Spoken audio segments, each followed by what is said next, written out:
Zero. Maybe you should. No, I've got to get pizzas to that observatory over there.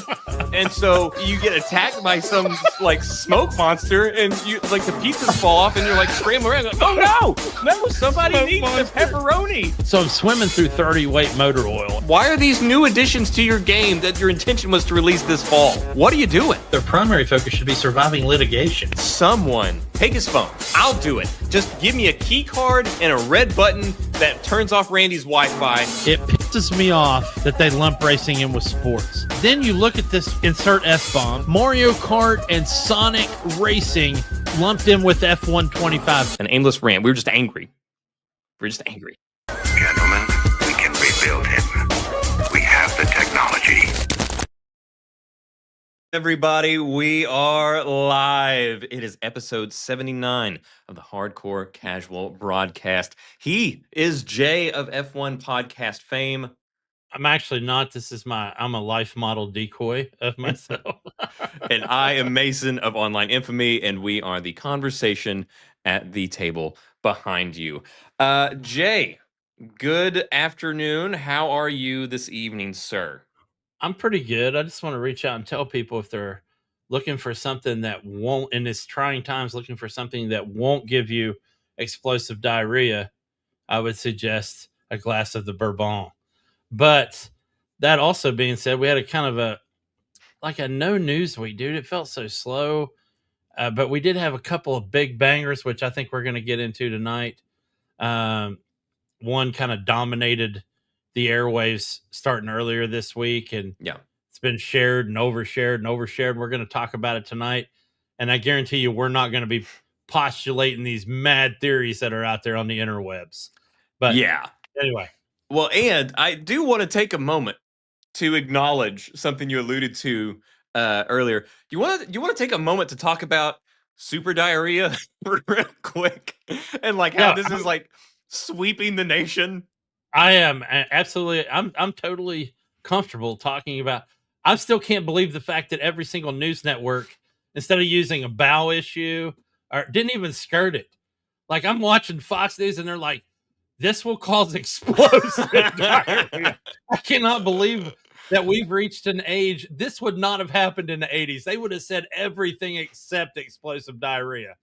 And every single network, NBC, ABC, intestinal ESPN, discomfort. Fox, intestinal discomfort. That would have been the, upset bowels, irritable bowels. No, every single one of them. This will cause. They're just like, you will paint your bathroom. So, where are you at on your level of distrust for Taco Bell? Well, first off, I think it's wild that Taco Bell was leading the charge as far as the place that will give you explosive diarrhea, whether it's a virus or not, or whatever it is, bacteria. I'm coming down on the side of Taco Bell being the better angels out there and saying we're not. I don't get lettuce on their stuff anyway because it's wilted by the time you get home. Same. So anyway, the thing with them is like they were like there was a test, and then it was like, oh, it's Taco Bell, and then later it came and they're like, oh yeah, no, false positive, guys. But there were some ties to some like donations and stuff like that. That seems, I don't know, seems fishy. But yeah, avoid. I mean, and right now they're still speculating. It's still a speculation about fruit, vegetables, something. So I mean, we still have no idea. Do you remember years ago? Don't worry, guys, we won't talk about this for much longer. But years ago, I've still got a good one. But go ahead. Years ago, do you remember whenever tomatoes were the enemy? And like you couldn't get tomatoes anywhere. Like tomatoes didn't come on burgers, nothing, because they were all, there was a massive recall. And I remember at that time Taco Bell, I still don't even know, since they couldn't put tomatoes in their tacos or their burritos or anything like that, they put red colored like corn chips in there instead to replace them. And I was always like, I'm okay with that too. Yeah, go ahead. which is fine, but like but you could do that anyway. It was so weird to me where they're like, instead of replacing this thing that you don't actually look at while you're eating, like they're like, instead of trying to replicate the flavor, the texture, or something like that. They're just like, let's just throw some red in this burrito, Well, they regardless coulda of what used- it tastes like or feels like. They could have used red bell peppers for God's sakes, and at least that still would have been a veggie. Something. But anyways, yeah, Super I want Diarrhea. to say this too, but I got to tell you, not robots, not zombies, not alien invasion, but I don't think anybody had lettuce apocalypse on their bingo card. And I've been loving all the videos on social media. You know what won't give you explosive diarrhea? And it's been just various and sundry foods and beverages that you normally, healthy people wouldn't eat. So it's kind of interesting that we're getting hit by a health food item. Yes. So I guess we'll go ahead and start getting into it now. The lead thing that we have as the title, I guess that'll be kind of like a transitional story from games into media, given that it crosses the planes. It is the Dawnwalker, as it were, between those two narratives. So we will talk the God of War news, or should we just get it out of the way since it broke in the middle of the show last week? Yeah, and we missed it. I mean, yeah, let's just talk about it. Never mind. I was waxing poetic about Blood of Dawnwalker, which is actually going to be a way to transition into talking about Dawnwalker. But yeah, let's just talk about it. Okay, God of War. We had already seen Ryan Hurst had gotten cast in God of War. I was excited about this, and we had talked about this on the show, and certainly had concerns about his ability to put on the appropriate muscle for stuff. But we were like, yeah, there are still some different attires that are even in the game that they are utilizing, which is the remake whenever it's the Norse mythology that would cover that up and could make him work. So I was excited about it. I was excited about the God of War TV show. Then we did see that production image, which it wasn't a leak, which is still the most mind-blowing thing to me. It was an actual production image that they officially released, and it was awful. It was awful. It looked bad. Then everybody's like, oh, it's not like the actual production. It's like screen testing, costume test. Like, then one, why release it? Why even bother? But we covered that ground. Bottom line is, it's not exactly been the smoothest ride for God of War. And now, last week, we got the word that Ryan Hurst is going to be recast in God of War. He will no longer play Kratos. Not because of his chops, his acting chops, though. Although I wasn't a huge fan of his casting. But, I mean, I hate to see what happened to him, but go ahead and get into it. It was, yeah. Yeah, so it was injury. That was all the headlines were.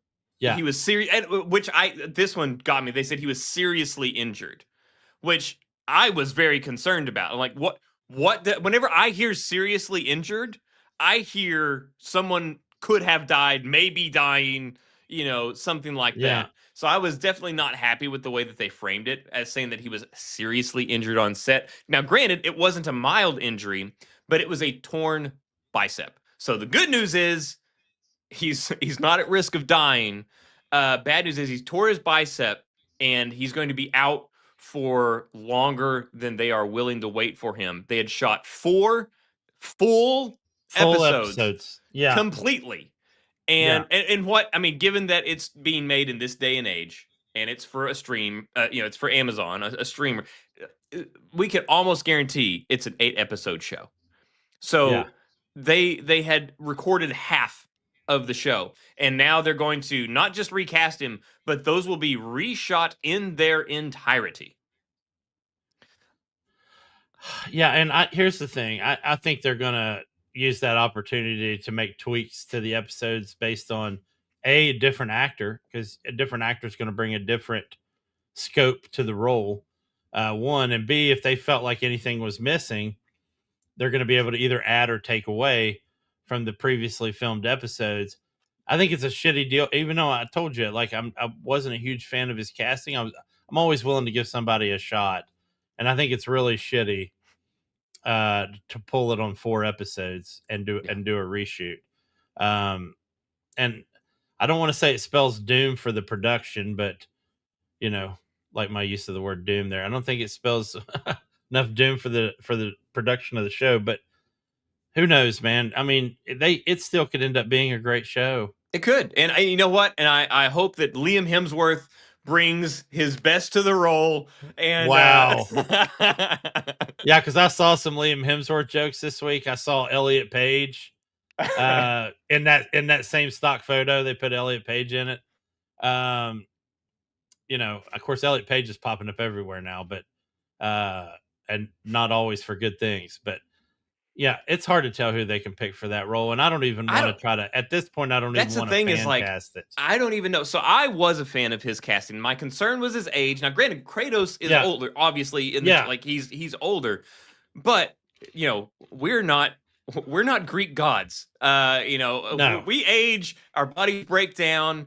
As can be seen with this. I mean, obviously, his body, like he put on a lot of muscle, and we had issues, but. I do like him as an actor. He's a great actor. He was in God of War and God of War Ragnarok. He was the voice of Thor. You know, so I was excited. Now, the thing that gets me, though, is this not exactly why we have stunt doubles? What is going on that you have this guy that, you know, is like the whole crux of the show, the focus, like why is he doing his own stunts, a stunt that could cause him to tear a bicep? And they did specify that it was during a stunt. This was not a freak. I mean, it was certainly an accident, but it wasn't like a freak accident where he just like, you know, went to pick up his, you know, coffee cup or something like that and just turned the wrong way and shing, you know, like it was a stunt. They confirmed it was a stunt. So what are we doing, guys? Not everybody's Tom Cruise. Yeah, and you know, I was thinking about that too because he put on so much muscle so fast that I thought maybe it would have been just a freak accident. I turned the wrong way, which can happen because you overload the muscle group and it's not ready for the pressure put on it, and you know, whatever happened. I'd like to see what that stunt was, but obviously it involved some type of either pulling up. I mean, to be a bicep rip, it would have had to be some type of either him pulling up or lifting something. You know, it's hard to tell. Yeah. I don't know, man. I don't know, but it's a bummer. I feel absolutely gutted for Ryan on this one, man. Like I do too.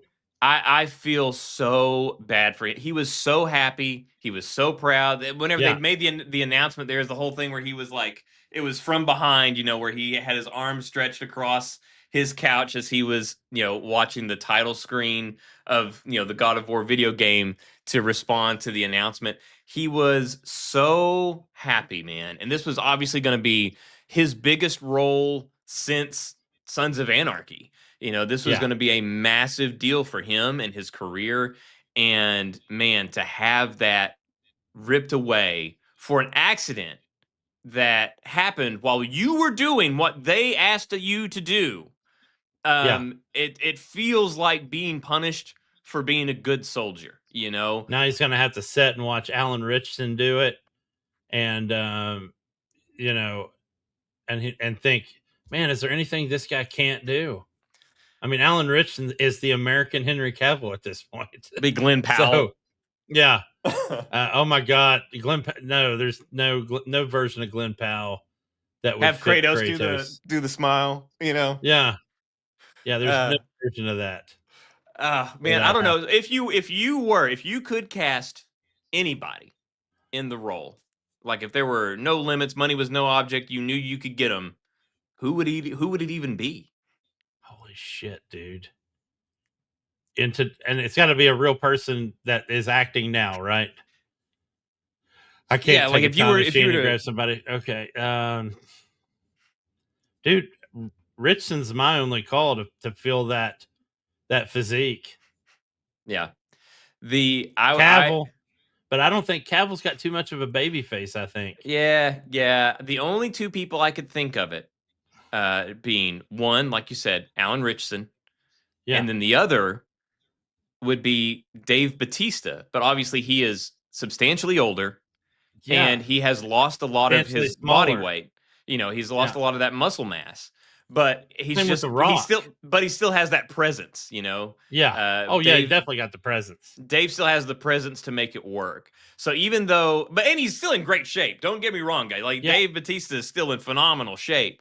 He's just not like huge like he used to be whenever he was an active wrestler, or even whenever he first started his acting career. Whenever he was Drax, he's trimmed down significantly.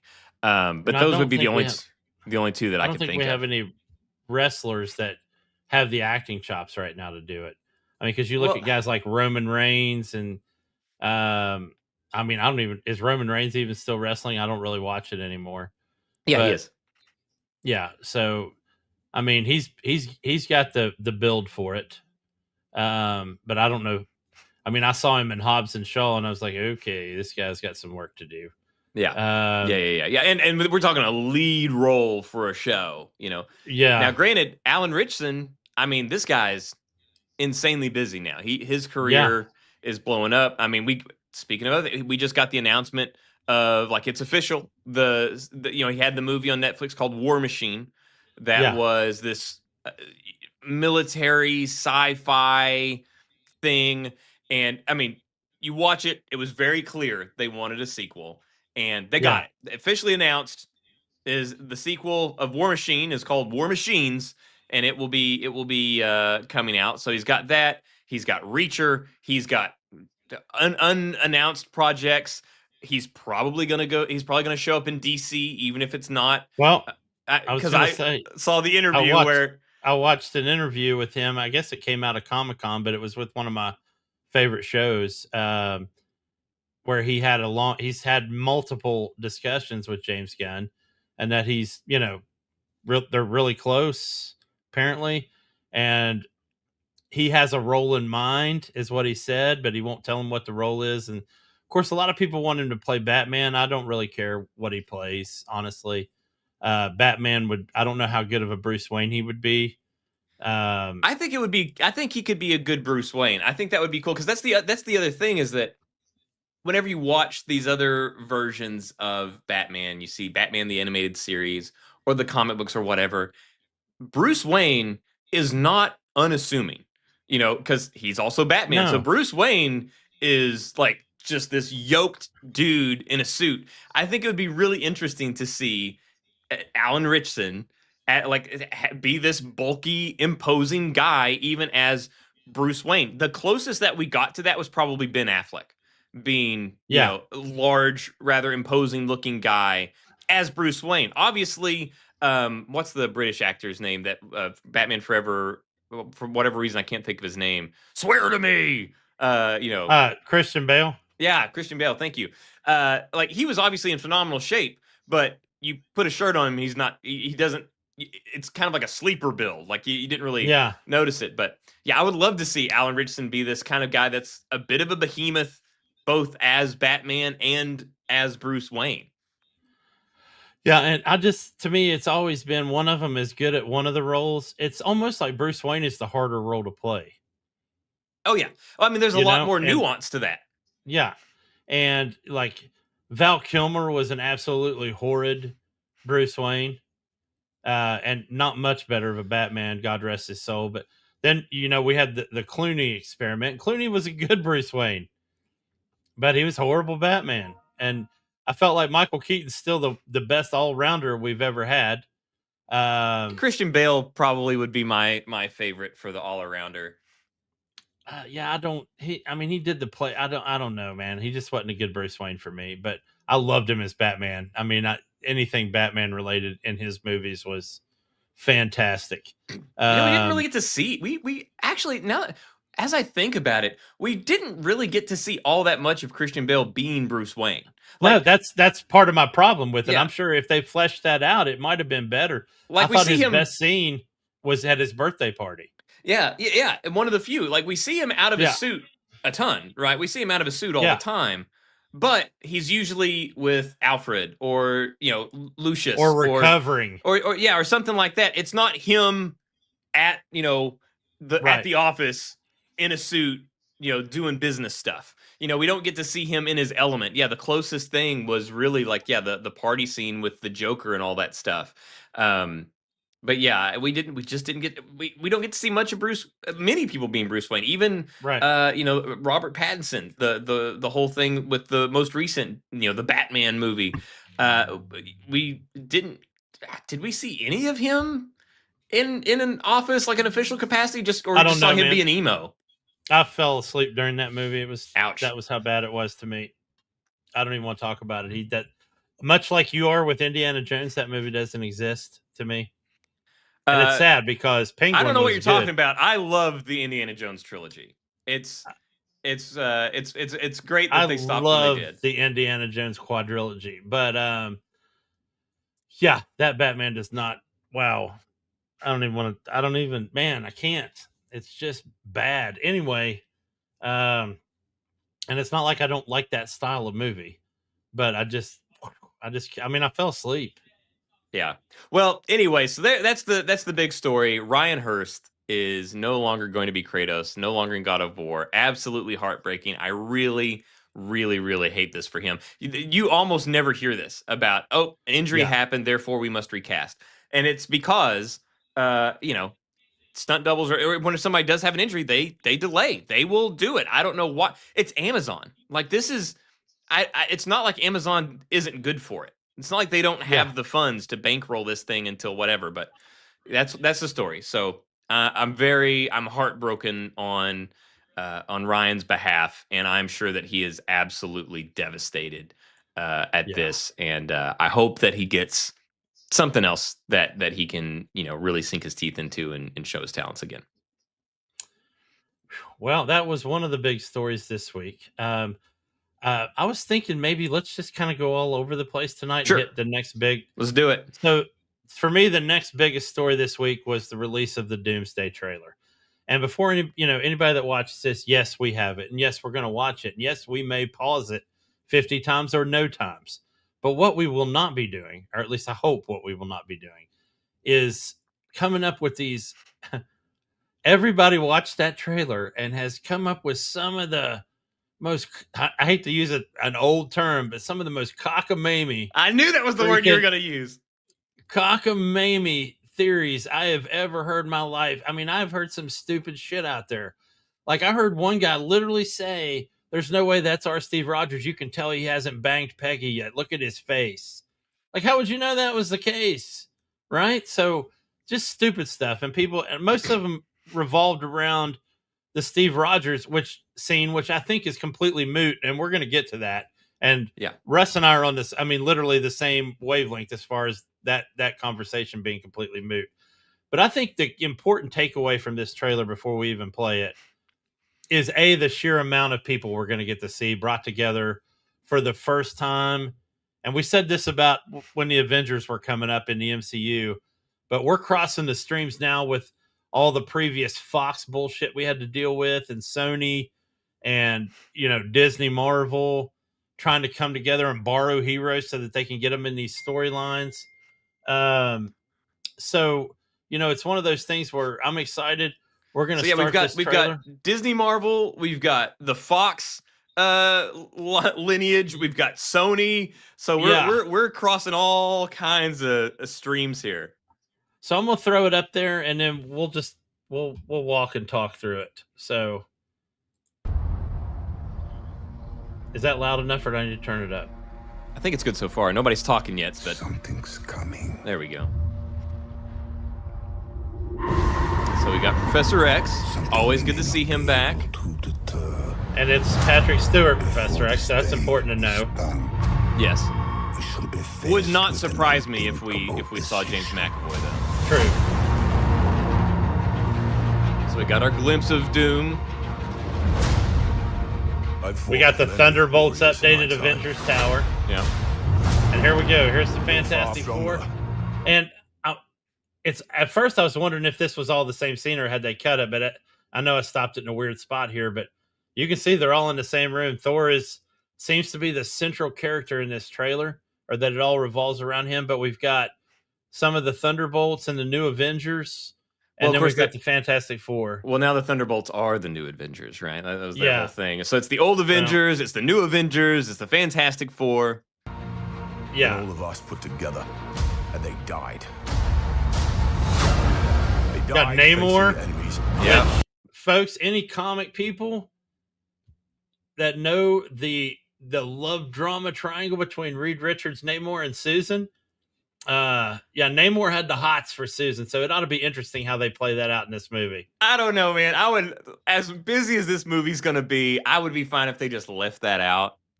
Oh, I'm sure there'll be overtones though. Oh, sure. I'm sure they'll make it like a hint towards it, like a joke. That scared me far less. It's like Shuri's playing the new Black Panther. That looked like the same. Look at this, dude. Well, here we go. On. Yeah. Gambit. Hold on. I am very happy.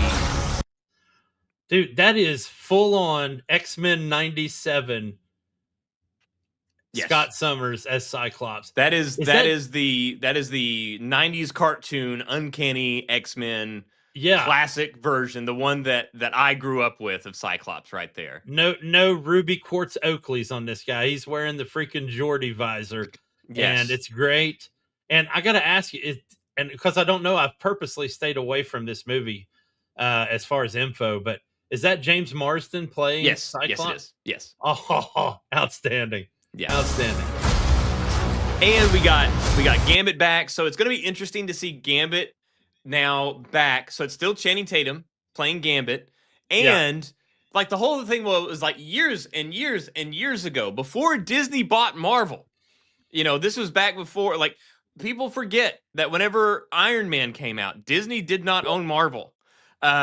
So like Channing Tatum was cast to play Gambit. And then after Disney bought Marvel, that went away. That whole project disappeared.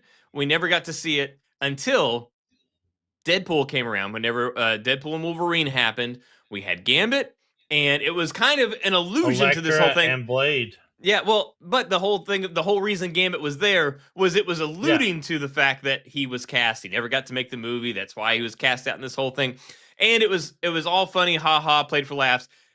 It's going to be very interesting to see Channing Tatum as Gambit in a more serious movie where I'm sure, obviously it's Marvel. They're going to be making jokes here and there. I hope it's just here and there. I hope it's not as heavy as it has been in recent movies, but it's obviously going to be far more grounded than Deadpool and Wolverine. So I'm very curious to see how Channing Tatum's version of Gambit, especially with the suit, with the rubber, chest piece and all that stuff. I'm very curious to see how well it plays in a grounded. Seems kind of ridiculous to talk about whenever we're talking about Avengers Doomsday, yes, it does. But a bit more grounded, a bit grittier, I guess we can say, version. So we'll see. I'm curious, but I am very happy to see Gambit, one of my favorite characters ever, and interested to see how they handle it. One thing that I do want to say, and I'm not trying to posit this as a theory, but obviously Gambit here is in this world instead of that world he was in Deadpool and Wolverine. And if you'll remember, Deadpool said at the end to the TVA lady, hey, there's a few people back there that could use a refresh, which makes me wonder if we'll get to see Deadpool. But again, I'm not saying Deadpool's in it, guys. I'm not doing that. I'm just saying Gambit had to get here somehow. It would not surprise me at all if we saw Deadpool in a post-credits scene. I don't think he'll be in the main movie. And it wouldn't surprise me if he's not even, if they do it, what I would think would be most likely is that he shows up in a post-credit scene at the end of the second movie and do that. But it wouldn't surprise me if maybe he makes his way into the full thing and he is in the second. But I do not expect him to be in the first movie. If he is, it would have to be credits at the end. And then real quick, because I feel like we've done him a serious injustice. Obviously, the other person in this is Shang-Chi. And he is obviously completely adapted to being the Ten Rings.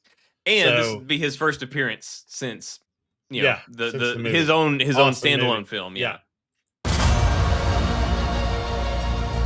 Everything that they sacrifice will be for nothing. Also, though, we should point out if we do not stand this whole thing, which I mean, we've heard allusions to this and different theories.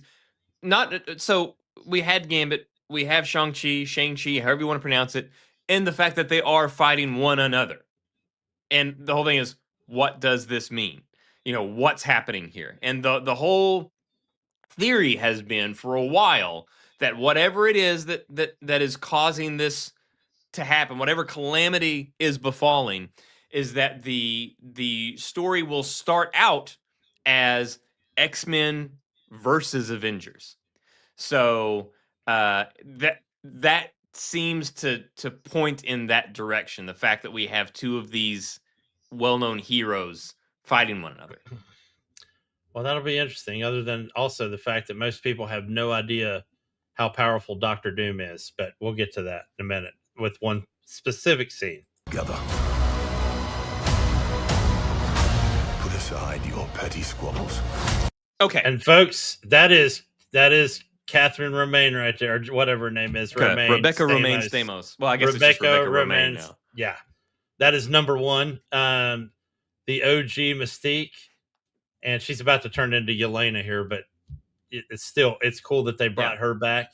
I guess Jennifer Lawrence was like, So, well, yeah, anyway. she outgrew the role a long time, like, because she signed on for that role before she became Jennifer Lawrence, and then which I get that it's a very cumbersome process to go through these prosthetics and everything like that, but I'm very happy to see Rebecca Romaine back in the role. I am, however, disappointed that they still cannot get a better wig. You're Marvel. You're Disney. How do you still have these awful, awful wigs? It blows my mind where we have shows like The Witcher, at least whenever Cavill was on it. His wig looked great. Wigs on Game of Thrones look great. Always with Mystique. All of these movies, the wig is always awful. The hair is so stiff. But it's good to see Rebecca Romaine. Yeah, and I like it. It does. I think it harkens back to her run in Astonishing X-Men, because that's when she had like the punk rocker do. So I mean, the hairstyle is fine. I just the hair looks so unnatural because it's so stiff. Yeah.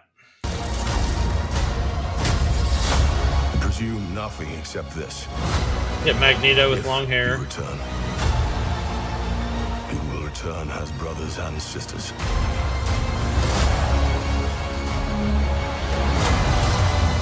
What a good gambit. Full on Cyclops optic blast. This right here. I missed it. Well, I mean, you can still see his two fingers right there, though, even where you stopped it.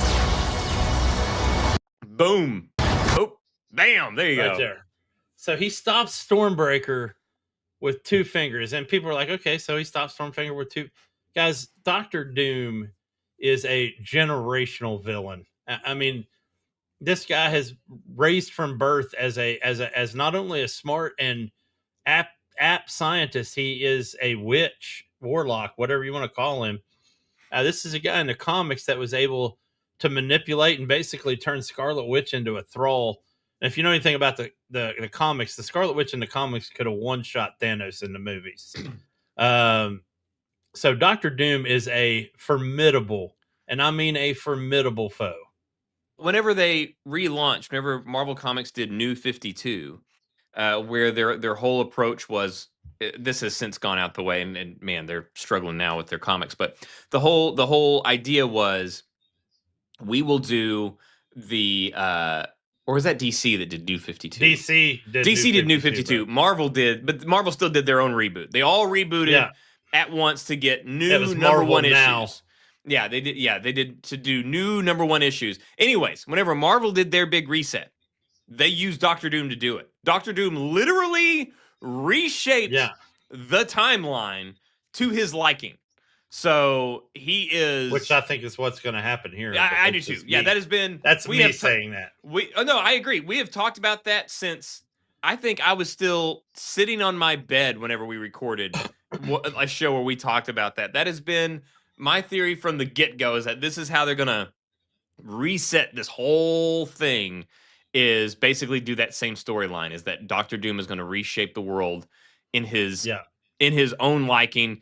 That will be why we will leave some characters behind, such as Patrick Stewart's Professor X and Ian McKellen's Magneto. I think we'll get new versions of them, like that we'll get new ones, but I think this will act to eliminate we're going to lay off some of our heroes, and then we're going to replace some others. We're going to introduce some new ones, and hopefully keep the roster small. But I 100% agree that yeah, I think that's the direction we're headed in, because as we can see again in this still, dude is incredibly powerful.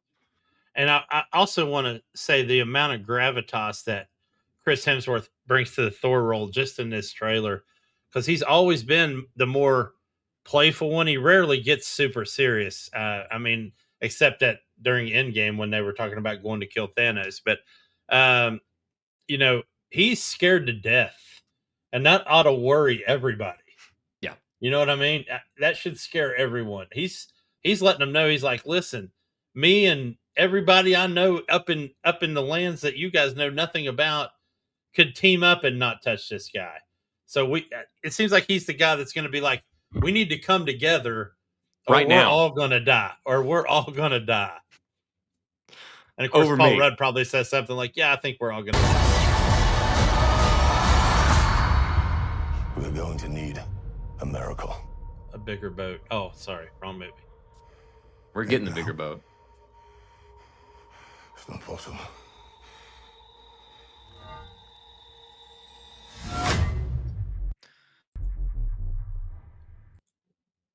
And there he is. Let's freeze it on the look. Let's freeze it on the look, because that's what everybody's doing. So unpause it. Wait till he looks at Thor.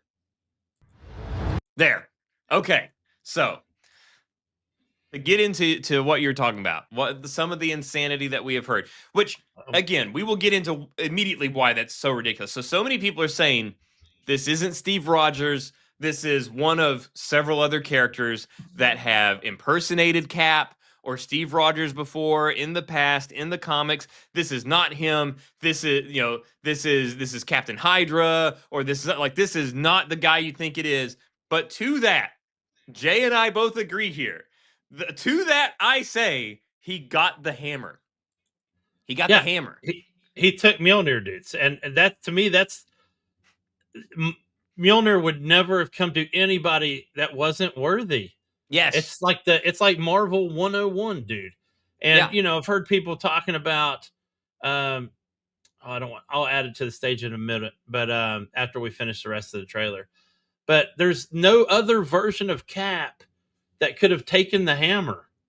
Yeah. So it can't be Captain Hydra because he got the hammer. Like, there's no ulterior motive. It can't be somebody that's not even actually Steve Rogers because they got the hammer. There's no way that can be done because he got the hammer. There's just no way around it. You cannot, if they did somehow do a thing where they had him fool Mjolnir, then the whole project is shot. It's cooked. It's not happening. But I don't think that's the case. I've heard a lot of people say that he might be the captain, which is on the left. And I apologize for the resolution, but you get the idea. On the right, we got Mr. Red, White, and Blue, Captain America. On the left, we got the captain. And the captain still can be a good guy, but he's not pure enough to handle Mjolnir. To me, that's the end of it. So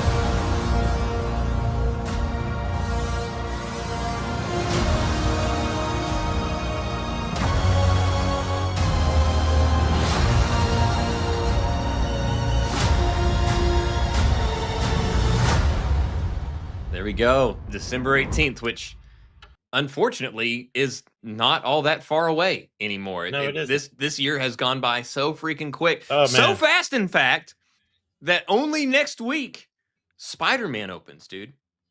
It does. And that's another thing I got to talk about, because, and this is my own, ignorance on this, because I've purposely stayed away from Doomsday info.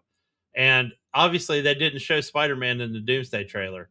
So it makes me wonder if he's going to be in it at all. I realize he's had a busy summer. I find it hard to believe. I think he's got to be there.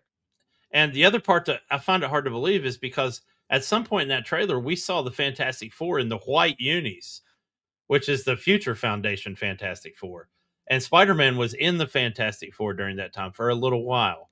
I don't think they're probably going to do that with it because a lot of people have been in the That would be Fantastic cool. Four. It would be cool to see him in that The suit. white suit. Yeah, because so far they've not done anything like that with this version of Spider-Man, with the Marvel Disney Spider-Man. Like where we've obviously seen different versions of the white, or sorry, of the blue and red, or even like almost black, like a super dark blue, almost black and red. But we've not gotten to see black suit Spider-Man. We've not gotten to see the white suits. Like we haven't gotten to see any of those things. So I think it would be super cool to see him start to play with some of the more interesting versions of him. Of his suits, where like they're complete, completely different options, as opposed to like, oh, here's some an interesting variation on the blue and red. Like, no, give us something drastically different. I'll tell you what I think would be cool, and Alex and I were talking about this on the way home tonight, because he believes that they shouldn't unmask Doom and show RDJ's face. I agree with him. I think Doom should stay Doom the whole time. We should never see RDJ's face. And what that also allows, without having to do some kind of stupid time loop bullshit, is RDJ could play Iron Man. So this is also that thing. I mean, it's basically the Nutty Professor with Eddie Murphy. He could play both roles as long as he doesn't get unmasked as Doom. I think that's the ultimate thing here. I think that's the fake out is that ultimately, even if he starts off, even if it is in fact Robert Downey Jr. starting off as Dr. Doom, I do not think that is where it will end. And it would not surprise me if he is not Dr. Doom at any point. I think this has been one supreme fake out. We have heard rumors of how much money they gave Robert Downey Jr. for this commitment. And I would not give that to a supervillain. Like, I'm not going to give that kind of money to somebody I'm going to kill off. That kind of, because there's no point in doing, other than getting hype, there's no point in casting Robert Downey Jr. as Dr. Doom otherwise, like other than hype, because like if he's just going to be behind the mask the whole time or whatever, like what does he really bring to the role other than I don't think it's going to be, I don't think he's going to be Dr. Doom the whole time. Whether he might be there some, but it's ultimately it's going to end with Robert Downey Jr. being Tony Stark and putting on the Iron Man suit. That's where it's going to end.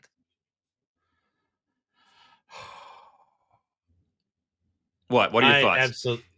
I absolutely disagree with you. So you don't think he's going to be Iron Man, or? No, I think there's going to be Iron Man. I think it's going to be completely separate from Doom. I think Doom's going to be Doom until there is no Doom. And that's just coming from, 40 years of reading the comics, man. But where did you disagree though? So do you think that Robert Downey Jr. will be Doom? Yeah. And do you think he will be Doom throughout the whole thing, and that he will die as Dr. Doom? Yes. Okay. But so you think that he will be both Doom and Iron Man? Yes. Okay. If they bring Iron Man back, yes. Well, okay. Do you think they will bring Iron Man back? That's the tougher question because I don't know the answer. See, that one seems like the easiest question to me because if to me, I think Robert Downey Jr. we have to, and I agree with that statement. I mean, if you're paying this guy $9, we have rumors. You're talking about the real world figures, huh? You're talking about the real world ramifications of paying a guy a lot of money. I'm talking about from a story aspect. I'd have to see probably midway through this Doomsday movie to make a guess on whether I think Iron Man's going to make a comeback. We'd have to hear his name. His name would have to get dropped. Stark's name would need to be dropped a few times in Doomsday for me to be like, okay, they're gonna figure something out. I just think you don't spend that kind of money. I do agree with that. To get Michael Jordan back and then keep him on the bench. Yeah, I agree. Like that part I agree with. So I just think there's no, and we're already getting Captain America back, and we've heard it, and Kevin Feige, all the people at Marvel, Chris Evans himself. Nope, not happening. He's not coming. He's back. Like, we even got teased again, going back to Daredevil and Wolverine, whenever he showed up, and then it turned out that he was actually Johnny Storm and wasn't Captain America. And so they even but now here he is. Captain America's back.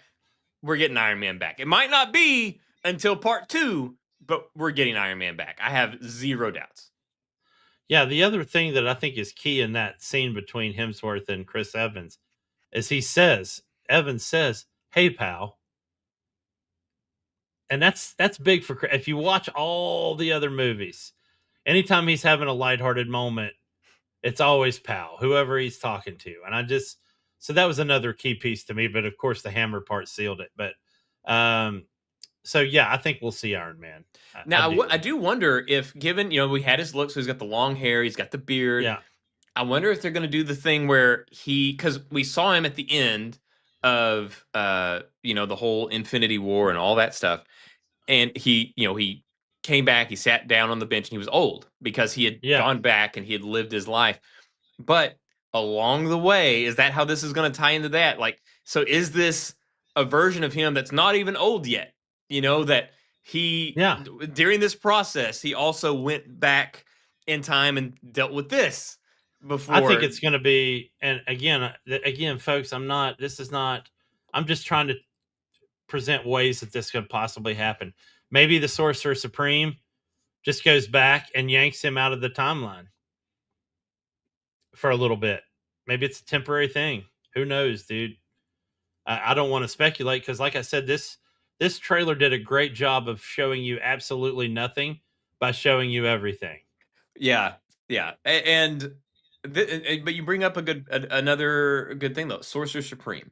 So this is one problem that we've run into. And note I said Sorcerer Supreme and not Doctor Strange. Yes, well, I mean, we know that Wong is currently. I'm not even talking about that. I'm just saying it could be anybody at this point because they never really showed Doctor Strange. I mean, there's so many people they can't show everybody. Oh man. But one thing that I think this will address, that they absolutely do need to address, and that is power creep. We've just gotten so crazy with the powers now, to the point that like you said, we do have Doctor Strange who could pluck somebody out of the timeline. We've got Loki in the TVA that controlling timelines. We got Doctor Doom and all these things. What I think is going to happen, and what I want to happen, because it's one of those things where it's like you get crazier and crazier and more outlandish, and so the more outlandish the villain, the crazier the powers of the superheroes have to be, and it's boom boom boom, it just builds and builds and builds. But I think we've already heard the term mutant thrown around a little bit here and there. And so I think once everything implodes, and we know that there's going to be a secret war, so I think the Doomsday and the Secret Wars are going to kind of like tie together pretty closely. But the end result of everything ultimately, I think, will be where instead of having these people that are powered because they're from a different plane of existence or because they're magic, I think it's just going to rely on mutants and mutant powers. And I think that's good to bring the power levels back down and kind of reset some stuff a bit. And that way, we can help kind of get us back into that spot where it's easier to suspend our disbelief. I really do think that's going to be a thing, is like, we're going to get the X-Men in the end. We're going to reboot. We're going to get some young guys playing, roles in the X-Men. And I think that we're going to be focused on mutants instead of magic and gods and things like that. And that is going to be the limiter on our powers for the time being. Yeah, that's why I think X-Men Days of Future Past was such a wonderful movie. Because it was more about the people involved in the power. The power was just a way to focus it. You know what I mean? Yeah. And I thought that movie it did an outstanding job, dude, all across the board, especially with the X-Men. It'll be welcome for me, just personally, because X-Men was my first Marvel family. I don't care. I've never been a Fantastic Four nut. It was mine was the Saturday morning cartoons, and it was X-Men, and it was Spider-Man. They were back to back. Spider-Man and His Amazing Friends. Because I remember it was Mine was Spider-Man, the Spectacular Spider-Man, Iceman, and Firestar on Saturday mornings. But anyway, those were my comics and my cartoons. But obviously, it was nice to see the Avengers all these years and do a wonderful job. And I like the Thunderbolts movie, so I'm pretty excited about their inclusion, and especially since they were completely omitted from Civil War. And if you read the Civil War comic book, Thunderbolts were a huge part of that. So I mean, Civil War went a completely different way than it did in the comics in a lot of areas. The only thing it actually bumped from the comic was the Pro-Registration, Anti-Registration Act. Other than that, it was not the Civil War story. There were people in the Civil War story in the comics that they didn't even have the right to use in the movies. Well, that was one of the. I mean, at one point you had Susan Storm working with the Punisher and getting help from Namor, which pissed off Reed Richards. So there was a lot of weird shit in the actual Civil War story. Yeah. So anyway, but I thought that was a big story this week, and was glad we got to cover it tonight and share the trailer with everybody and give our 2 cents on, what we thought of the trailer, not where we think the movie's going to go. Well, I'm excited that I can actually get excited. I did not think that I was going to be like, I've gotten so, I mean, anybody that's watched us a couple of times will know that you and I both are pretty jaded when it comes to Marvel properties at this point. I'm still excited for Spider-Man, but that's about it. And then I was very surprised by Thunderbolts. I was not excited for Thunderbolts.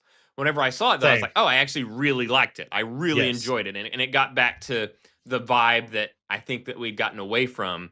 But I've just become so jaded. And up until this trailer, I've just not been feeling Doomsday. I've been like, okay, I hope it fixes it. I've been looking forward to what comes after Doomsday because I've always been so convinced that they're going to use this to reboot everything. But watching this trailer, I was surprised that I got excited. Like I felt the goosebumps on my arms, I got to tell you too, man. And it's not that I want to say this out loud but even after the RDJ announcement at Comic-Con, like whatever it was, a year ago, 2 years, I have not given 2 shits about. I mean, I was going to go see it just to say I saw it, but I have not really given 2 shits about this movie. This trailer this week, I was like, okay, we're playing for real here. It looks like I didn't realize how much I still cared to see these characters, to see Thor pop up on screen, to see Cap grab the hammer, and I was getting back into it, man. Like those feelings are still there. They were just dormant. They're not gone. Gambit's one of my favorite Marvel heroes, period. Yes, he's got stupid powers. I get it. I've watched the cartoon or the videos. No, I love those powers, man. Where Pete Holmes fires Gambit for having the stupidest powers in the X-Men, which is a hilarious video, by the way. No, man, those powers are awesome. But, even when they introduced him in X-Men Origins Wolverine, and it was, Taylor Kitsch or whatever his name is playing him. Taylor Kitsch. That guy. And that guy wasn't enough. He looked the part. I think he looked the part more than me and Alex were talking about this. If they did the costuming right, they looked the part, but they made him look like the dude from Clockwork Orange, not Gambit. Correct. Yeah. And I mean, Taylor Kitsch has got the build for it, but Channing Tatum is thick Gambit with 2 C's. Yes. But he's got the fucking French Cajun Bayou accent. I mean, he's nailed it. I was kind of hoping that as they brought him in, that they would kind of like do something different with the prosthetics, because we've got the big like Batman rubber neck. Yeah. Like I was like, we can just do like some fabric, just do like some spandex or something, just trim it up a bit. Like, let him bend his neck. Just kind of trim some of that stuff up. Yeah. And I was kind of hoping they might take their own approach with it, the way his hair comes out, maybe make it like the kinetic energy, too. And they didn't do that. But I'm okay with Gambit being totally campy because he's one of my favorites. So, same. And Gambit and Nightcrawler are my 2 favorites. Even though I do not like Cyclops, my record is clear on that. Those were great shots and good shots to see from a nostalgia standpoint. But I don't think you're supposed to like Cyclops. And I love James Marsden as Cyclops. I think I do too. He is as fantastic a Cyclops as you're going to find. And But- as I said, I think they're going to, I think it's going to be a reboot. They're going to recast some people. We're going to have to make, we're going to have to come to terms with the fact that there's going to be a Wolverine that's not Hugh Jackman. But we're also going to have a Cyclops that's not James Marsden. And that's correct. And it's going to be rough. It's going to be rough. One thing I worried about watching that trailer is my only real worry. I'm like, well, they showed Cyclops and they showed Gambit. Is that the only 2 X-Men we're getting? No. We know that there's going to be Hugh Jackman. I think they announced Famke Janssen, didn't they? If they did. They did announce Famke Janssen. If you are going with those uniforms, you have to have Jean Grey. You have to have Storm, and you have to have Beast. Those were the original, and Bobby. As I said, those were Uncanny X-Men. I would actually lose my shit if they brought back Iceman, and it was the guy. If it was is it Sean? I don't know which Ashmore brother it is. Like I don't, because they're Sean identical twins. Ashmore. Yeah, they're identical twins, and so I'm not good at knowing which one's which. But if it was OG from the man, I would lose my shit about that. I would mark out. Yeah, I would love to see it. And I wouldn't mind if it was Xenia Onatopp playing. I'm using her Bond villain name, playing Jean Grey as well. That would be that'd be excellent too. But I didn't have a problem with Sophie Turner, but. No, but it's pretty clear that they are leaving those behind, which I think is good, especially if what you're doing is moving towards a reboot. Is you kind of want to put some distance between the most recent, younger recasting, which I think is smart. But anyway, hopefully as the trailers intensify, moving up towards December, we'll see some more of the X-Men, because that's the only thing I felt that was lacking. We got a whole lot of Avengers and a whole lot of Fantastic Four, but definitely need some more of that. So anyway. Well, I'll go ahead and throw in something real quick, since we just blew through those. I mean, we're an hour in and we did the 2. So I did not realize we were going to talk about those. I'll do a little quick, palate cleanser, and then we can get to some of the other things. I just wanted to mention one of the stories that you had brought. Was it last week that you had brought to it, or maybe the week before, about Amazon, when they said that basically, actually, I can read the quote that they had alluded to, that perhaps that the sequels, you said like, they'll be done by MGM and theoretically by Amazon Game Studios. Like it was talking about James Bond, right? Yes, James Bond. Did I not say that? Sorry. No, you did not. Okay. So James Bond, 007 First Light, it's been a big hit for IO Interactive, the makers of the Hitman series. It's done well. It's a great game. It's everything that you and I had hoped it would be. Yes. It brings in the DNA from Hitman, but does its own thing and makes it completely independent from Hitman. But it has all the things in it that made IO Interactive so appealing to Amazon to make the game. And then we have somebody come along, and it was from Amazon that said it. It was Amazon Gaming General Manager Jeff Gaddis. And he mentioned that the sequels would be done by MGM and theoretically by Amazon Game Studios. Now, obviously, that sounds very much like IO is not going to get to do a sequel. So you have, they finally make this game, which is the first like 007 game that's actually been well received in a long time, like commercially successful, at least. Even if they were well received in the past, like From Russia with Love wasn't really commercially successful. Correct. This one is commercially successful. And then you got this guy saying this. Well, so I guess he finally, they rolled him out to take his foot out of his mouth. And so he came back with a new quote, and he clarified, and he said, "We did not confirm anything about who's publishing or developing the next Bond sequel. We haven't even discussed it really yet. The game's awesome. That's great. I think it's realistic to think that there would be a sequel. Given the success of this one, I think you probably want IOI developing it. No shit. But then, that's alongside a further extension of his previous quote was that technically Amazon does own the rights to the game, but we're going to do what's right by the game. We're not trying to bring everything into Amazon, blah, blah, blah, blah, blah. But yeah, so 1 week he says, about as clear as it can be that says they're not going to make the sequel. I mean, he said, and theoretically Amazon Game Studios. And then the next week he's out there saying like, well, we never confirmed anything, like the game's doing great. You would assume that you'd want IOI to do the sequel. Sounds like this guy got pulled in and got a similar talking to like Todd Howard got. Well, or that anybody that does PR for Randy Pitchford should do constantly. Except it doesn't take whenever Randy does it. But we love you, Randy, but come on, man.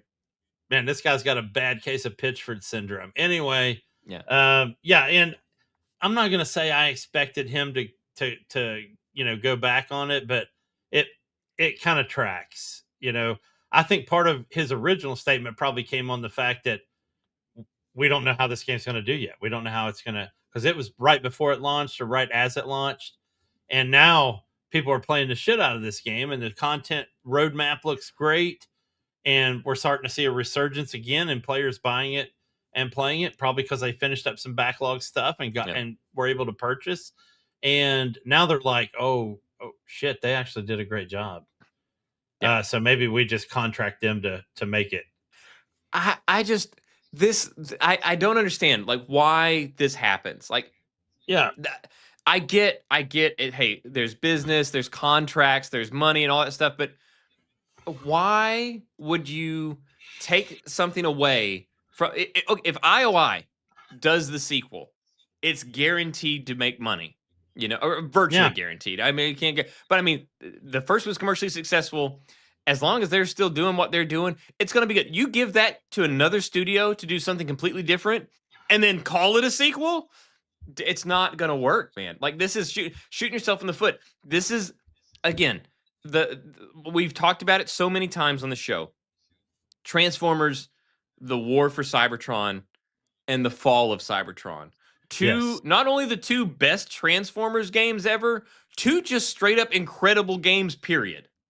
Regardless of whether you like Transformers or action games or vehicles or robots, it was incredible. It was an incredible 1-2 punch.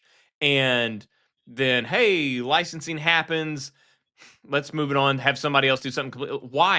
Why? Like, invest a little bit more money to make more money. Instead, they seem all too eager to switch over to a brand new studio that they have more control over, or they can do things cheaper or whatever, and just watch the value of their property just nosedive as nobody buys it. After those two wonderful Transformer games, Hasbro contracted with whoever made Devastation, which on paper looked great. When you first got in the game, it looked great. Then you realized it played like shit. Control scheme was terrible. There were so many game-ending bugs, you couldn't even finish certain missions. And now we're left with a whole treasure trove of Transformer games that are basically deck-building, turn-based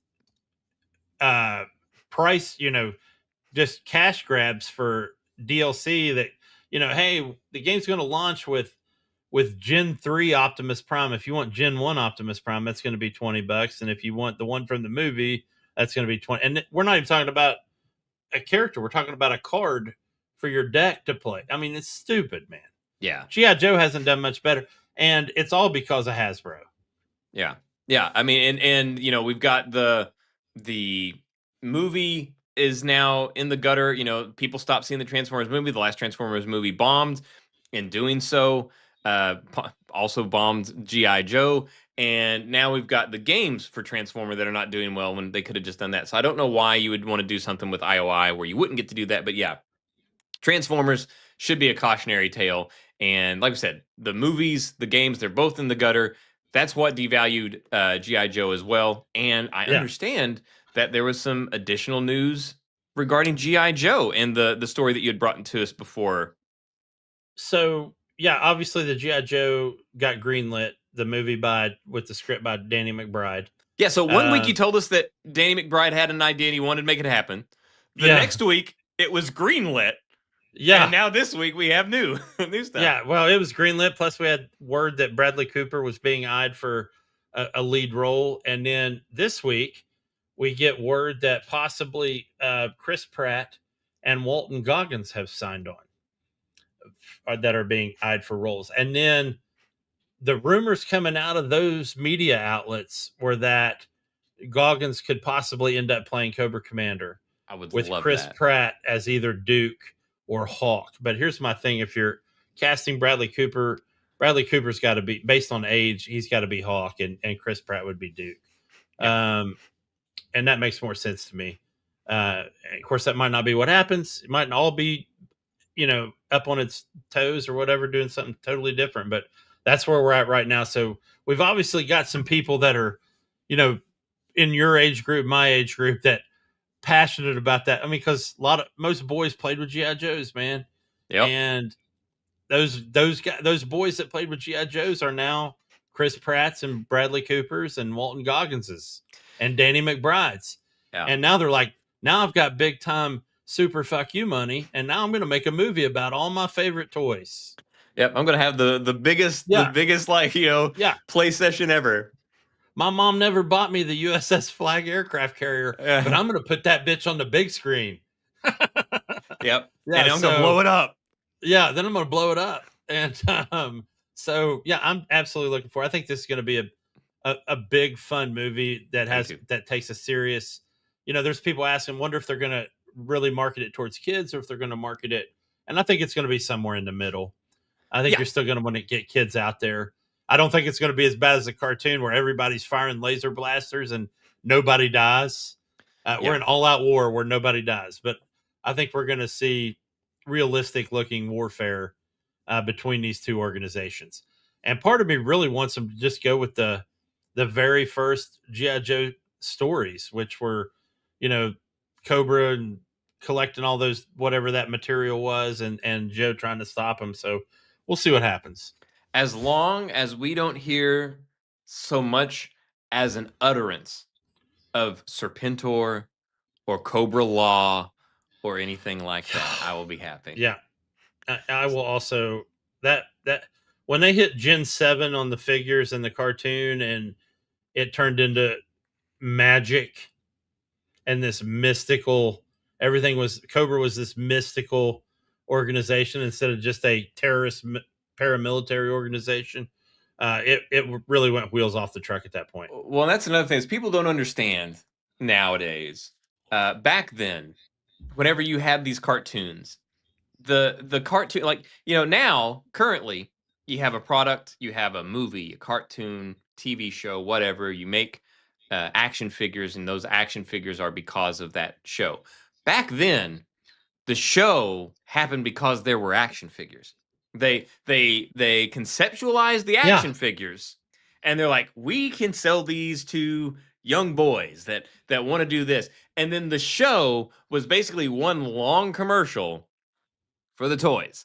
That's the whole thing. So they would come up with new waves of toys, and they would have to be worked into the show. That's how it went off the rails, is that the people at the toy company got a little ahead of their skis and did some crazy stuff, and then that's why it got so crazy. That's why we had so many wild things like Street Sharks or Biker Mice from Mars and stuff like that. It was because they had ideas for toys, and then they just made a show to sell the toy. If you think about it, it's literally the first form of microtransaction. Yeah. We'll come up with this cartoon because we want to make these toys, and then these kids won't be able to extend what they saw in the cartoon by playing unless they go get the toys. And, I've also heard on the rumor mill in TV land, movie land, that they're thinking about making a Mask movie. You might be a little too young to remember No. We talked about that. I do. Yeah. And for those listening, we're not talking about Jim Carrey's The Mask. No. This is M.A.S.K. Yes. Yeah. Yeah, and that Glenn Powell is attached to that project somehow. That would actually be. I think he would be good in that. Yeah, especially if he plays. I think it was Hawk that had the super sports car, and he was like the main figure everybody wanted when I was a kid. And then of course I've seen screenshots of filming of a live action Mobile Suit Gundam movie, and we had talked about this before because it felt like just a joke that Sydney Sweeney was somehow attached to that project. But I've seen screenshots of like hangar footage of them moving tanks in and personnel, and I'll get some more on that this week and get back to you. But obviously I'd be a huge fan of that if that happened, because live action Gundams would be amazing if it's done well. Yeah. But back to Gameland, if you don't mind, if that's okay with you. No, we're just doing whatever. This is a free for all this week. Yeah, because I can already tell you when we get off here tonight, I'll be asleep within 10 minutes. But anyway, I'm gonna get something to eat. So yeah, I don't even think I'm going to make it that far. But speaking of wild speculation this week, Ubisoft back at it again. If you remember way back when I was talking about the Tokyo whatever play show that they had one weekend in Tokyo, and they had these crazy posters of the Division, something crazy coming about Division 1, and it didn't amount to much except for the fact that they're still supporting Division 2. And speaking of which, there's another season of that just launched this week. But this poster is going around that most game media thinks that Ubisoft actually leaked this, and you'll see this picture all over the internet if you're searching for Ghost Recon, because a new Ghost Recon is coming out. But this is the supposed Tom Clancy's Ghost Recon Wildlands Definitive Edition that's supposed to run in 4K, 60 frames per second for the Xbox Series X and the PlayStation 5, which I can only imagine it'll run even better on PS5 Pro and PC, of course. But this is the picture that's going around, and people were saying, a lot of people would say, how come it's this one and not Breakpoint? Because Breakpoint's the newer one, and we still haven't got a modern version of that one. Well, if you follow the Ghost Recon community, this one's considered the gold standard, Ghost Recon Wildlands. And I know a lot of people love John Bernthal. I love John Bernthal. I thought he played one of the best antagonists in a Tom Clancy game. Dude, I did too. I thought he did so well in that role. And I mean, it's John Bernthal. Like this dude, this kind of role, this tortured, tormented, post-military. Like, let me tell you something, Red. I mean, it does not get more up his alley than that. So he was in his element in that game. But just to refresh your memory, this one took place in Bolivia. It had you sent in as the leader of the Ghosts, Nomad, and your job was basically to decentralize all the local cartels and get them fighting each other, and then take down what I called the Latino Kurt Angle, because that's what the main villain looked like, in Bolivia. And it was a fantastic map. It was fantastically well written as far as the story beats and the ops you went on. I felt like it was more realistic than Ghost Recon Breakpoint, but again, I hate it because of Bernthal's role was so good. But that one was it was such a weird setting and such a weird tech AI heavy deal. Yeah. This one was guns and bullets and sneaking around and trying not to get seen. And when they launched the Fallen Ghost DLC, it made it 10 times harder because they could see you from a mile away, and it was so hard to sneak into a compound. So I can see why they picked this one. And again, we don't know if this is 100% true, but again, everybody seems to think this was leaked by Ubisoft. So we'll see what happens in the coming weeks, and obviously we'll keep you posted on here, along with probably a million other podcasts and YouTube channels that will, because to me it's interesting. It's also interesting to me that if you own the Ultimate Edition of this already, are they going to charge us the full price for it? Yeah, that will be interesting to know. So I'm looking forward to it. I love anything. Obviously I'm kind of a big Ubisoft slut anyway, but it's really more about the Tom Clancy than the Ubisoft with me. Speaking of Ubisoft, have you gotten to play Black Flag Resynced yet? I have not. Have not. Okay, I'm very curious as to your thoughts. The plan is this weekend. Hopefully, maybe. Yeah, we'll see what happens. I feel you. I've got between work and then my other backlog of stuff I'm doing game wise right now. And part of that is going to be a story I'm about to bring up in a second. But yeah, hopefully I can get into it this weekend. I do want to say I have some just additional notes on it. I heard you've been playing it pretty hard and heavy. I hear on the grapevine, since I'm not signed into PlayStation as much anymore, I have other people that let me know, hey, Russ has been playing the shit out of Black Flag. So yeah, I have been playing it. So I can confirm that we talked about like on the map in the four corners you have the mythical, like the crazy, like the ghost ships and all that stuff. Yeah, they are there. They are there. And I was feeling myself a little bit. I've been upgrading my ship, and I'd gotten to the point where I was taking stuff out pretty handily, and I was like, you know what? Let me just cruise up to one of these corners, see if it's there. So I cruised up to the corner. Sure enough, it was there. And I was like, all right, let's do this, And it did not take long, dude. Like, yeah, I got decimated. Which one was it? Do you remember?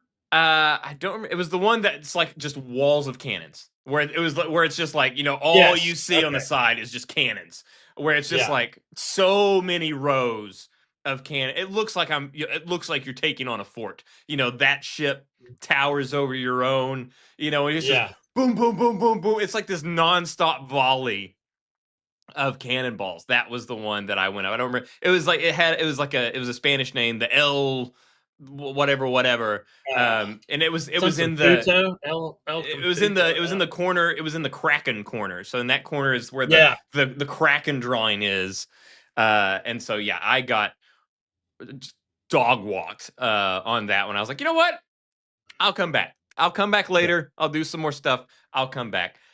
But I am enjoying it. There are some things that I do find frustrating, especially with the new combat system. Now that I've gotten to have more time with the combat system, and that one of the things is. And this is the land-based combat system, correct? Land-based combat system. Land-based combat system.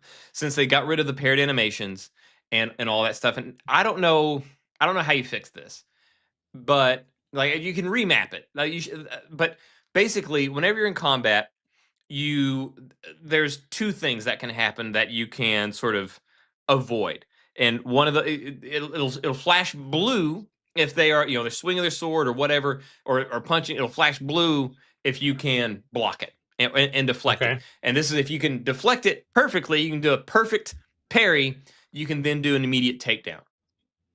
Then they have red, which if you've played any of these games that have a combat system even remotely similar to this, it means it can't be blocked. You have to roll or dodge or something. So you can do a perfect dodge as well and get similar results.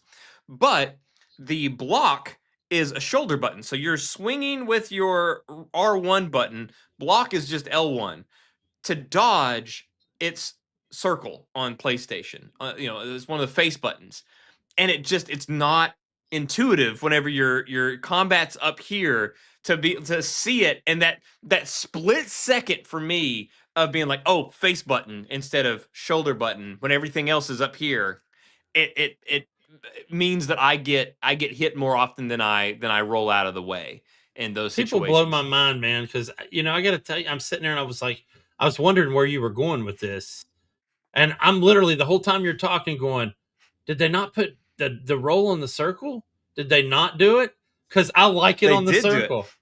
Well, and then you go, it's on the circle, and I'm like, what? But it's literally the only thing that you're doing there, unless you are doing an assassination, which is triangle. You can end it there. But I have seen some stuff now that I hadn't seen before. Whenever we talked about it last week, and that is double assassinations while in combat. So if you get into a particular situation, there can be, I don't know exactly how it lines up, but there have been now multiple times where I've been fighting multiple people, and have done a double finisher where you are sorting Oh, around wow. and you get 2 people at once. What about the It's- mini map? Minimap's not there. Can confirm it is. You can't bring it back. You can't find it in settings. It's not even Jay. I was like, okay, I'm ready to move on. I was like, maybe okay. So what they took it away. Let's call it artistic reasons or whatever, right? I was like, surely maybe there's like an accessibility setting, like that. I'll turn on an accessibility setting. It's not even in an accessibility setting, Jay. It doesn't exist. There's no minimap. I thought Now, for sure if you your go, statement tonight was gonna if be you bring the full found if the you bring the minimap. full screen map up, you'll see all the ships and stuff, just like we were talking about, like where they're all red, all that stuff. They show up, but obviously you can't do anything from there. Like you can't use that information immediately like you can on a minimap. So yeah, the minimap is dead. They killed it, dude. So yeah, I do miss. Oh my god. Yeah. It's not that I didn't believe you, but it's like literally on Google. Yes, correct. Assassin's Creed Black Flag removes the classic minimap and replaces it with a streamlined compass system. The same compass system that it's not like it's innovative. It's the same compass system that we've always had. But you use the compass system in conjunction with the mini map. It doesn't replace the mini map. Well, this guy on Reddit, his question on Reddit, with no mini map, how am I supposed to realize what areas are restricted? That's my question. It'll say restricted area, and then it'll say you're in a restricted area. So yeah, I don't like that.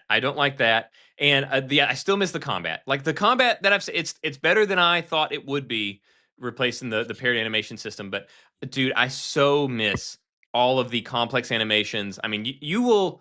There are multiple animations for kills. Yeah, there's not a lot of them. There's not a ton. It's nowhere. And man, Assassin's Creed Syndicate, I think is still like my top tier whenever it comes to the finishers, because they are so many. Because you're standing next to a wall. Let's do this finisher where I knife your hand to the wall and then finish you off and then take the knife back. And or a 2-person finisher, a 3-person finisher. Like it was just these crazy animations. I miss those so much. Now, the original Black Flag didn't have nearly as many as something like Syndicate, but it had a hell of a lot more than we do see on the reboot. Yeah, they gave Jacob and Evie quite the toy box. And I love that Jacob got to use his cane. Oh man, in it. That's my favorite.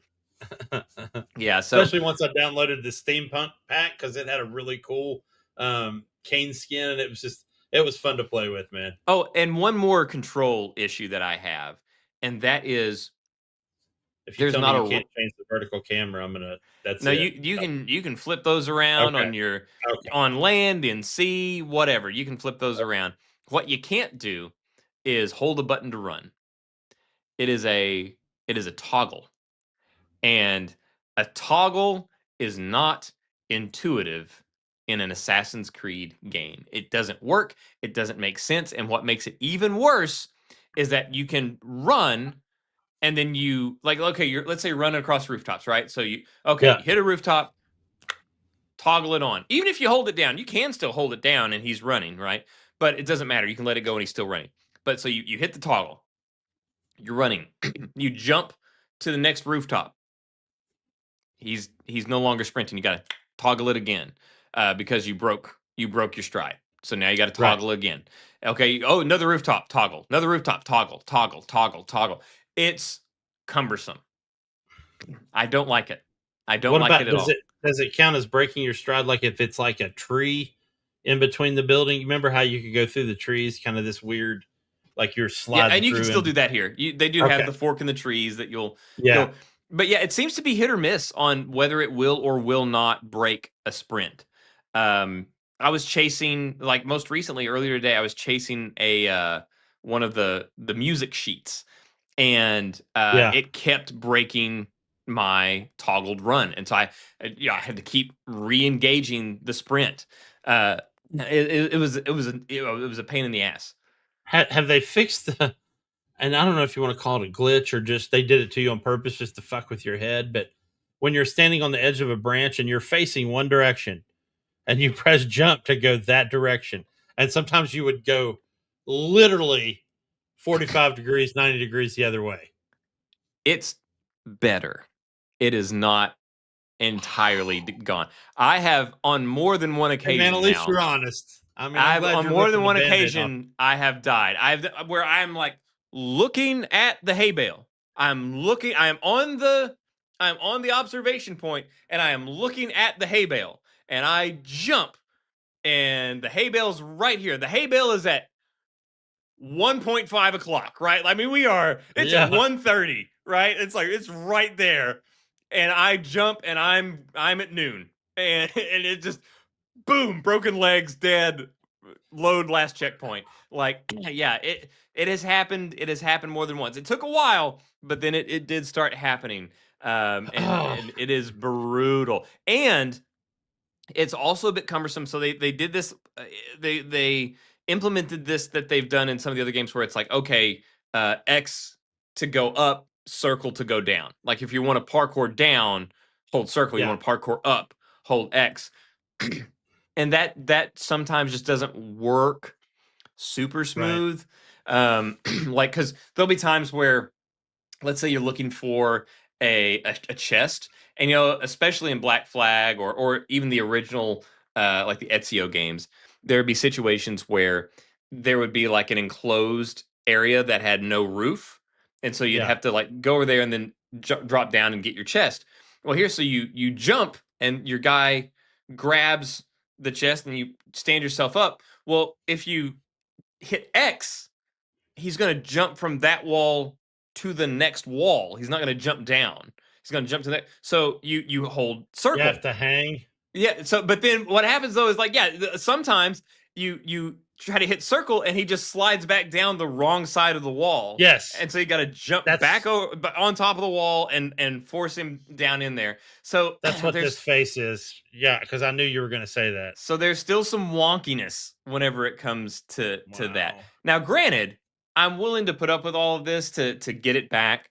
And it is a really good version, but there are things though that there are frustration and pain points for sure, and that is one of them. It does get wonky, and some of the new controls on the old game, it definitely makes it a bit tedious at times, unfortunately. All right, man.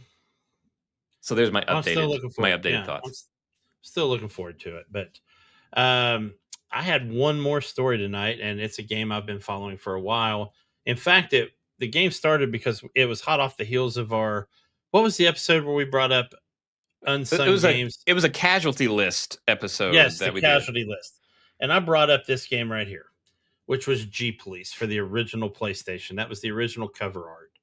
And you were in these, what are called basically like air cars. They look like helicopters without rotor blades. In a very Blade Runner, as you pointed out. Very Blade Runner, in a dystopian future where you're this police officer flying these things in these domed megacore structures. So it was corpos running. There was no governments. And a small developer with not very many people called Reactor came up with this game, G Rebels. And it is literally the spiritual successor to G Police, even though he's like, this is its own game. And it is very much its own game. And I mentioned getting to play in early access and interacting a little bit on the Discord.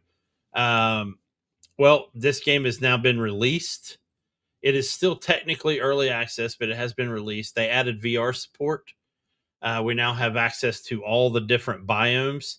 And as I was telling Mason before the show, every one of these biomes, whatever future hover car franchise you buy into, whether it be Blade Runner, Cyberpunk, Altered Carbon, whatever you can think of, it's in this game. What will impress anybody the most, even if you're not into flight games, is the day-night weather cycle. The rain, you could just be flying across town, and the rain pelting your canopy is one of the most, it's surreal, dude. I don't know how else to say it. but it has finally launched, and I've gotten to play a little bit of it. It's just as fantastic. I mean, they've improved a lot of the stuff that was in the demo that we had for a while. Also, you got customization now, which we didn't have before of your craft. Which I knew they were going. I mean, it's hard to do a game nowadays without allowing customization of the person's vehicle. Got to sell something. Yeah. So yeah, and it's it's on Steam right now at $23.99, and that's a introductory price. It'll go up to $29.99. Is going to be its standard price. The reviews on Steam are all in the very positive category right now, which is encouraging because it is a cool game. But man, I'm just happy that it finally launched this week, and they're getting to see the first benefits of their effort. So just really cool. Nice. Well, I don't really have much else to add. I think neither. I think we're good. It has been, like I said before, it's been a brutal week. Yeah. And but we wanted to talk about some stuff, and obviously the biggest news stories. Yeah. Again, man, I just feel devastated for Ryan Hurst, man. I feel so bad for that guy. But yeah, get well soon. And yeah, I hope the injury heals up like it never happened, and that yeah, you can bounce back and get something else from this. I still think is a bad call by Amazon to I do too to recast. I don't like it. But anyways, any closing thoughts, Jay? I don't. I'm other than Bethesda sticking with the Creation Engine for Fallout 5 and for Elder Scrolls 6. And I don't want to belabor the point because I felt like everybody already knew that's what they were going to do. I mean, yeah, we expected it, but yeah. And the main reason is for the modders that basically give them free content for their games. It is paid content for a player, but Bethesda's giving them basically the place to host that stuff. So, and those guys are making tens of millions of dollars, dude. So it only stood to reason that they were going to go with Creation Engine. It is a newer one, Creation Engine 3.0. Yeah. But it's still going to be Creation Engine. So anybody hoping for UE5 or something else, not happening. Not this round. Well, I don't have anything. So we will see you next week for episode 80. And yeah, until then, we will see you later. I must leave you in